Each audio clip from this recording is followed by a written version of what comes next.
Kelsey, and if you don't want to hear an intro, please skip to a timestamp below. Otherwise, hey everyone! For those of you who don't follow me on social media, I'm a third-year undergraduate at Harvard University who studies sociology with a focus in disability studies.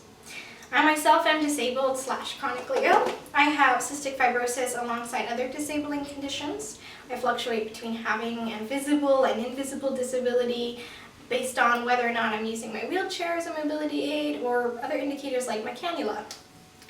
It's no secret that we live in an ableist world that sees disability and illness as something entirely repugnant, and that the more in which you visibly embody your condition, the more you might be judged for it. Like, if I'm out in public in crutches or in my wheelchair or even wearing a surgical face mask, or using oxygen, people are avoidant. I've had people do everything from pat me on the head, refuse to touch me or go near me, mock me or treat me as though I'm not the thinking, feeling young woman that I am.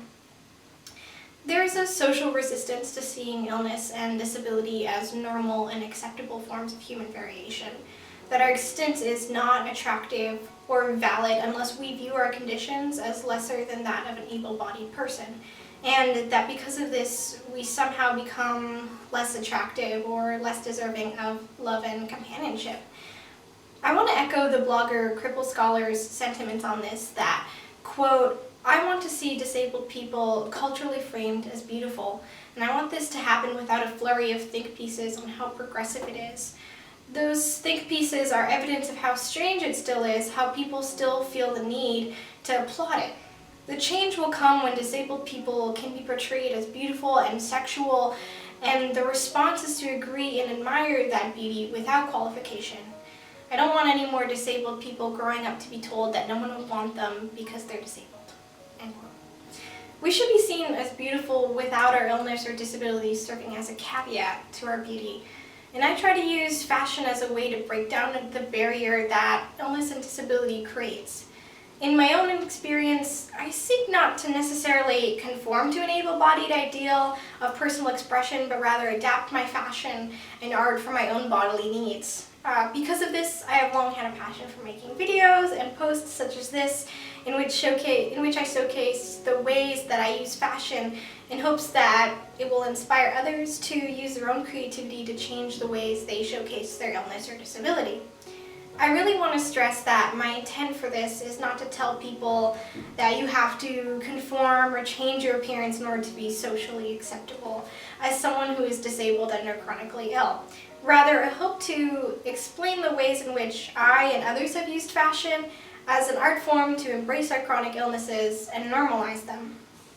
I've divided this video into types of fashion concerns and medical devices or aids, because plenty of issues such as bloating or PICC lines are common among multiple chronic illnesses. I have timestamps in the description below if you'd like to hear about specific things. So without further ado, let's get into it. So I already did a video dedicated to wheelchair fashion, but I do feel that I've gathered a couple more tips during my time at college in a city with terrible cobblestone roads, and also just by being a college student. First, short sleeves, 3/4 sleeves, or long sleeves with elasticized ends like these are your friends. As much as I love long, flowy, or poofy sleeves, they're super inconvenient while in a chair. I find that they get in my way when I'm trying to push, or they get really dirty from the wheels. Now, I'm only a part-time chair user, so I save cumbersome sleeves for when I'm using forearm crutches or walking without an aid. Second, and probably the most useful of all, is choosing a backpack. Finding out which backpack works best for you and your chair is honestly a bit of trial and error. I have gone through about 4 backpacks, but so far I personally find that I enjoy my Fjallraven backpack. It's quite difficult to hold things in a chair, and if you don't have some side pouches, the easiest way to hold things is with a backpack. Having separate compartments for your laptop and other stuff, as well as side pockets, are really handy. Backpacks can be a really fun fashion statement, but they also need to be practical. You want to make sure you have a bag that can safely store your belongings and which can withstand the elements. The backpack that is the most functional for you isn't very cute. Keychains, pins, and iron-on patches are always your friends. So I used to use forearm crutches or a single cane consistently for about 4 years. I've transitioned out of them and use mainly my wheelchair for my weakness or vertigo, but I still do have tips on how I fashion my canes and crutches. Firstly, I would recommend the brand of forearm crutches that I have always used, Walk Easy, which I've linked below. I really like them because their crutches come in a ton of colors, including glitter, and suit a range of heights and sizes. They're a good price and a great place to start in terms of customization because you can start off with a base color that you really like and will complement most of your outfits. As for single canes, I never used a consistent brand and usually ended up getting some pretty meh black and gray ones. So what I used to do is take glitter or decorated washi tape and run it from the tip of the cane to the handle in order to give it some more pizzazz. If you feel like getting a specifically cute cane, Etsy is a good resource to find some cool wood-carved and custom blinged out canes. I've linked a few I found cool below. Just make sure that if you purchase a cane which is not adjustable, that you check with an occupational therapist or measure for yourself what height of the cane you should get in order to best suit your needs. If anyone has seen my old DIY cannula video, you know I like to jazz my cannula up. In college it's tougher to get access to glue guns and stuff, so my quick solution is to use either ribbons or chokers. I will either choose a nice ribbon which matches my outfit and tie it either just around my cannula when it's a high neck shirt, or we'll tie it around both the cannula and my neck. And in case I don't want to use a ribbon, I can always use a choker. Fabric or lace ones tend to work best for this. If you need to wear a surgical mask to avoid illness either with or without cannula, I would suggest buying large packs of disposable surgical masks as they're much more protective than reusable cotton masks. I personally use these cute Disney masks, not only for aesthetic, but also because I'm very small and only pediatric masks fit me. So when it comes to carrying oxygen, I currently use a max of 2 liters per minute, so I just own a smaller portable O2 converter, which comes with a rolling carrier. O2 converters and tanks are things which I think you can have a lot of fun with. For right now in mine, I just decorated with some glow-in-the-dark stars with sticky tack and a cute pink ribbon because that's all I have here at college, but hopefully I plan to do something more fun with it in the future. So some ideas I have are one, either using adhesive googly eyes and construction paper to give my O2 a cute little face, cutting out magazine and comic book strips to make a collage using ModgePodge painted over top. 3, getting rhinestones and a glue gun or white glue to completely bedazzle it. Or 4, getting a bunch of fake flowers, including pink roses of course, and cutting off the plastic stems to pulling off the fake leaves, and then taking a glue gun and pressing a bunch of flower heads like close together to make a pretty floral collage. This is the idea I'm currently leaning towards right now, but if you have a preference or would like me to try an idea of yours, then please comment below. Bloating is a common problem for a variety of chronically ill people, to the point where you might get people asking you if you're pregnant. I have. Over the years, I found 3 main methods of hiding bloating as much as possible. The first thing I wear is some form of high-waisted pants. High-waisted pants draw the eye to your natural waist and don't cling to your lower stomach as much. I like to go for looser fitting pants like culottes or high-waisted pants with an accent like a bow because they tend to be the most flattering.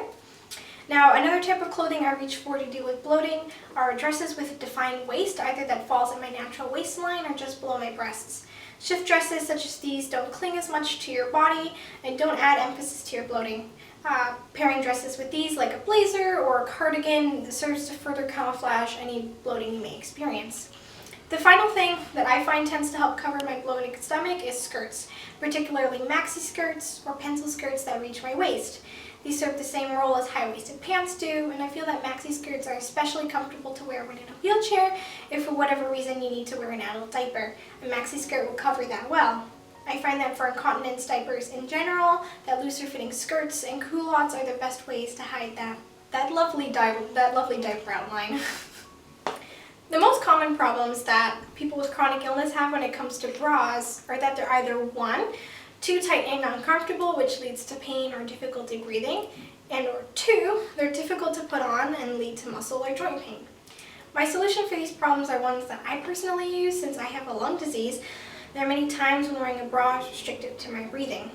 To counteract this, I either A, wear a bra which has a lace band, so it's more stretchy and which is my sister size, meaning that it is one band size bigger and one cup size smaller than my true size, but still fits pretty well. Or B, on bad lung days, I'll wear a lace bralette with no clasps and minimal or no underwire. This is the option I'll turn to when I'm having a worse lung day but still need to go somewhere, since I have somewhat larger breasts that need support. Bralettes such as this Triumph Spotlight bralette, which is just my personal favorite, I am unfortunately sponsored by nobody, is a good option because it has a little support due to the way it's sewn, but it's also can be put on like a shirt and is very easy to breathe in.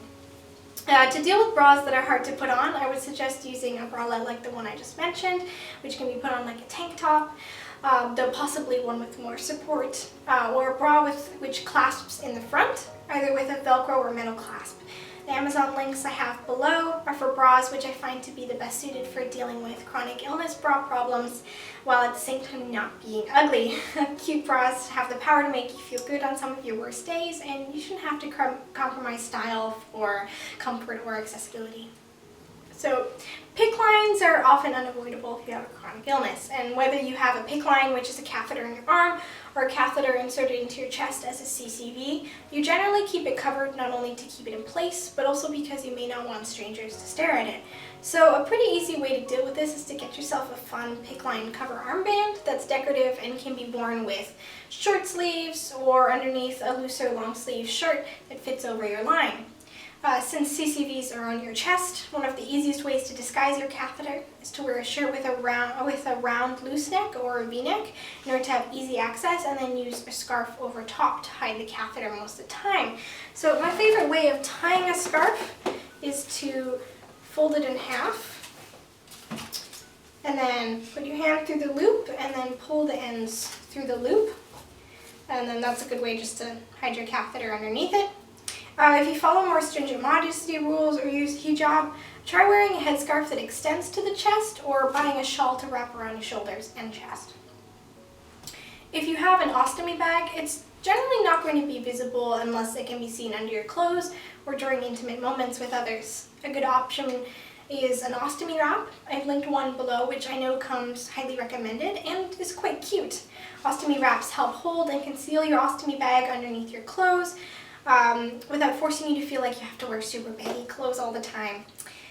They also work great for intimate occasions to keep your bag from moving and concealed, so that if you're insecure about leaking or the bag distracting your partner, it might be a good decision. If you're looking for something to help you feel as attractive as you really are, then there's some actually wonderful lingerie sets designed specifically for people with ostomy bags. These lingerie sets have panties that have pouches inside them to hold your bag, or feature garter belts to help secure your bag in place. The one brand I've linked below is Jasmine Stacy, since I find her designs very pretty, and also she personally has an ostomy bag, so she knows what she's doing. For a tracheostomy tube or stoma, you can actually find a lot of delicate, gentle lace neck covers on sites like Etsy. I've linked one shop that had really pretty designs down below.